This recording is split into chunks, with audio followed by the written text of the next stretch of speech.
26 июньде Татарстан һәм Россия арасындагы шартнаманың вакыты бетә.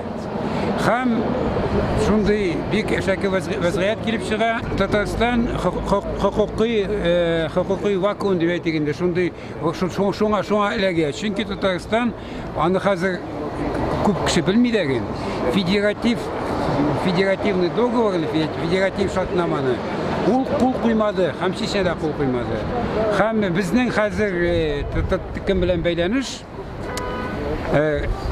Россия белән бәйләнеш менә шул шартнама аркылы. Әмма ләкин нигәдер Татарстан җитәкчеләре бер сүз әйтмиләр, Россия җитәкчеләре бер нәрсә әйтмиләр. Безнең таләп яңа шартнаманы халыкка күрсәтергә, беренчедән халыкны таныштырырга. Һәм бу яңа шартнама 2007 елгы шартнама кебек булырга тиеш түгел. 2007 елгы шартнама ул менә ярты биттә генә, шуның хәтле ярты бит, анда 6 пункт кына. Россия Федерациясе Конституциясына иң беренче маддәсенә язып куелган. Кара ниләр белән аны ул итеп куелган. Сызыклап куелган. Федератив, демократик, хокукый дәүләт дип. Әмма ләкин ул хәзер федератив түгел, ул унитар дәүләт, хокукый дәүләт түгел икәнен дә беләсез сез аның. Хәзер безнең унитар империя дәүләте. Менә сез әйттегез бит, шартнама турында беркем бер нәрсә сөйләми, яшерәләр дип дигән мәгънәдә. Ни өчен менә телгә алмыйлар, ни өчен аны күзәнә китермиләр? Алар уйлыйлар. Кемнәр уйлый?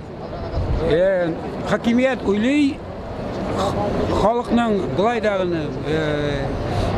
мәшәкатьләре бик күп, һаман ул хәзер шөгыльләнәчәк монда аштан үлмәсме икән дип аны сизмичә калырлар.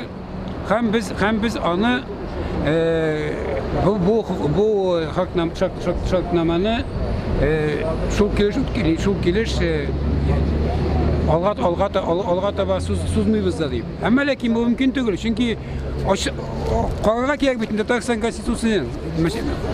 Конституциясының беренче маддәсендә язылган. Без бәйләнгәнбез шартнама белән дип, аны карамыйлар микән безнең хакимият? Сез үзегез ышанасызмы шу шартнама килешү булачагына? Безнең көрәштән тора инде, халыкның көрәштән тора. Менә зур митинг үткәрергә кирәк минемчә. Зур митинг җыярга кирәк. Яңа шартнама сорап, яңа шартнама таләп итеп.